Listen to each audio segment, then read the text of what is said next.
प्रिय विद्यार्थियों, नमो नमः। रुचिरा भाग 3 कक्षा 8 के जो पाठों के पीछे व्याकरण दी गई है उन व्याकरण को हम थोड़ा थोड़ा कर रहे हैं और आज हम करने जा रहे हैं उपसर्ग, यानी कि जिसको आंग्ल भाषा में प्रीफिक्स कहते हैं। तो उपसर्ग पढ़ें उससे पहले यदि आपने अभी तक मेरे इस चैनल को अर्थात संस्कृत शिक्षा चैनल को सब्सक्राइब नहीं किया है तो सब्सक्राइब कर लीजिएगा, साथ में बेल आइकॉन का बटन अवश्य दबाइएगा। पूरी वीडियो देखिए, देखने के बाद लाइक कीजिए, हाइप कीजिए और दूसरों को शेयर भी अवश्य कीजिएगा। तो किताब के पीछे जो उपसर्ग का थोड़ा सा भाग दिया है वही मैंने इसमें करवाया है। विस्तार से अगर देखना है तो मैं करवा चुका हूं, वहां पर आप देख सकते हैं। तो जैसे ही पीछे की व्याकरण रुचिरा भाग 3 कक्षा 8 की समाप्त होगी उसके बाद हम पढ़ाई शुरू करेंगे दीपकम कक्षा 6 की पुस्तक को।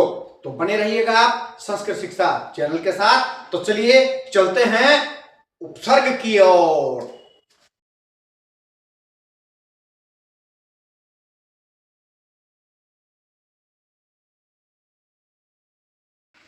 उपसर्ग है उपसर्ग।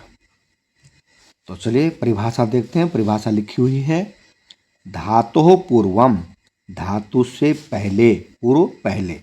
जैसे संधि में हम कर रहे थे पूर्व पद उत्तर पद। पूर्व पद होता है पहले वाला पद और वैसे पूर्व का अर्थ है पहला, पहले, और उत्तर का मतलब होता है बाद में। तो यहाँ भी पूर्वम आया पहले। धातु पूर्वम, धातु से पहले, उपसर्गान योजयित्वा, उपसर्गों को जोड़कर, वयम हम, नूतन क्रियापदानाम, नए क्रियापदों का निर्माणम कुर्मः, निर्माण करते हैं। लेकिन उपसर्ग की परिभाषा नहीं बताई यहाँ। चलिए हम उपसर्ग की परिभाषा बताते हैं आपको। किसी भी धातु के आरंभ में, किसी भी धातु के आरंभ में उपसर्ग को जोड़ करके जो एक नवीन पद का, नवीन शब्द का निर्माण होता है। अर्थात उपसर्ग धातु से पहले लग करके धातु के अर्थ को बदल देते हैं। जैसे गच्छति मैंने होता है जाता है, उससे पहले यदि लगा दे आ तो बन जाता है आगच्छति। आगच्छति का अर्थ क्या है? आता है। अर्थ बदल गया आ के लगने से। तो गच्छति जाता है, आ लगने से आ क्या है? उपसर्ग। उपसर्ग मतलब जो आरंभ में लगते हैं उसको कहते हैं उपसर्ग। और उपसर्ग को ही जो अंग्रेजी भाषा है, आंग्ल भाषा है, उसमें उपसर्ग को कहा जाता है प्रीफिक्स। ठीक है, ध्यान रखिएगा। तो पदों के आरंभ में लग करके जो उनके अर्थ को बदल देते हैं उन्हें उपसर्ग कहते हैं। ठीक है जी। उपसर्ग जो है धातु के किसी भी पद के आरंभ में लगते हैं और उनके अर्थ को बदल देते हैं। ठीक है, चलिए फिर से एक बार पढ़ते हैं यहाँ से। धातु के पूर्व में उपसर्गों को जोड़कर हम नए क्रियापदों का निर्माण करते हैं। यानी कि कुछ क्रियापद हैं, जिस जाने के लिए तो गम धातु है, आने के लिए तो कोई विशेष धातु नहीं है, तो उसके लिए क्या कर देते हैं हम? गम धातु के आगे आ का प्रयोग कर देते हैं, जिससे उसका अर्थ हो जाता है आना। तो उपसर्ग एक नवीन अर्थ का निर्माण करता है। इस बात का आप विशेष ध्यान रखें। अब आगे क्या लिखा है ध्यान से देखिए। उपसर्गः, उपसर्ग साधारणतः, सामान्य रूप से द्वाविंशति, 22, 20 और 2, 22 संख्या का, संख्या संति है। उपसर्गों की साधारणतः 22 संख्या है। कितनी है? 22। तद्यथा जैसे प्र, प्रा, अप, सम, अनु, वि, अव, निर, निश, दुर, दुस, वी, आंग, ये आंग ही आ है, नी, अधि, अपि, अति, सु, उत, अभि, प्रति, परि, उप, 1, 2, 3, 4, 5, 6, 7, 8, 9, 10, 11, 12, 13, 14, 15, 16, 17, 18, 19, 20, 21, 22।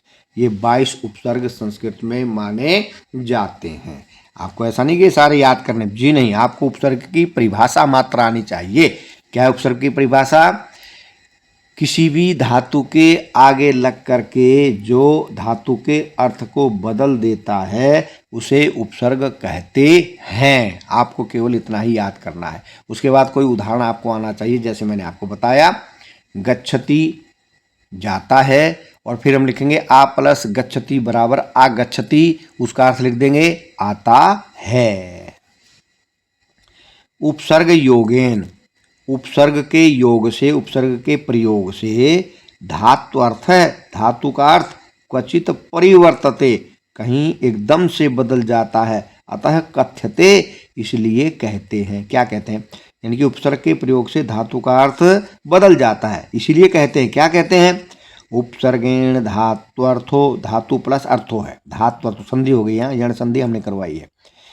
विस्तार से देखनी है तो आप मेरी लॉन्ग वीडियो में जा करके सब कुछ देख सकते हैं। कारक, उपसर्ग सब कुछ वहाँ उपलब्ध है, लेकिन ये पाठ के पीछे होने के कारण आपको मैं समझा रहा हूँ, पढ़ाने का प्रयास कर रहा हूँ, तो ये भी आपको पता होना चाहिए। इतना तो पता ही होना चाहिए। कोई पूछे आपसे कि संस्कृत भाषा में कितने उपसर्ग होते हैं, या कहीं प्रश्न आ जाए कि भाई संस्कृत भाषा में कितने उपसर्ग होते हैं, तो आपको इसका उत्तर पता होना चाहिए कि संस्कृत भाषा में 22 उपसर्ग होते हैं। यह है उपसर्ग की परिभाषा। क्या?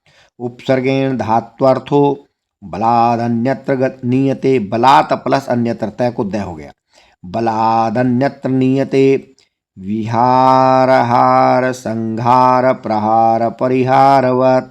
ये उदाहरण दिखा दिए हैं। उपसर्गों से, उपसर्ग से धातु का अर्थ बलात् बलपूर्वक, अन्यत्र लियते, कहीं और ले जाया जाता है। यानी कि धातु कुछ है लेकिन उसमें उपसर्ग लग जाए तो उसका अर्थ कुछ दूसरा ही हो जाता है। इसीलिए तो कहा उपसर्ग से धातु के अर्थ बलपूर्वक अन्यत्र, किसी दूसरे ओर, यानी कि दूसरा, नियते हो जाता है या ले जाता है। उपसर्ग धातु के अर्थ को बलपूर्वक कहीं और ले जाता है। जैसे उदाहरण दिए इसने, ये उदाहरण नीचे दे रखा है, यही लिखा है इसने, विहार हार संहार प्रहार परिहारवत, विहार हार संहार प्रहार परिहार की तरह। जैसे धातु एक ही है, क्या? ह्री, ह्री का अर्थ हरण करना एक ही है, लेकिन उसमें जब अलग अलग उपसर्ग लगते हैं तो उनका अर्थ परिवर्तित हो जाता है, बदल जाता है। यही कह रहा है कि उपसर्ग के लगने से धातु का अर्थ बलपूर्वक कहीं और चला जाता है, अर्थात उसका अर्थ बदल जाता है। वी प्लस ह्री बनता विहरती, विहार करता है। किसी उद्यान में, किसी पार्क में, कहीं भी वी प्लस ह्री विहरती। अगर आ जाए उसमें सम, सम प्लस ह्री संघरती, संहार करता है। अर्थ एकदम बदल गया, संहार करता है। संहार करना समझते ही हैं। राम ने रावण का संहार किया, कृष्ण ने कंस का संहार किया, अर्थात मार देना। सम प्लस ह्री संहरती, उप प्लस ह्री उपहारती, उपहार देना। परि प्लस ह्री परिहरती, हरण कर लेता है, दूर कर देता है। मान लो किसी का दुख दर्द किसी ने दूर कर दिया। तो भाई ये उदाहरण दिए।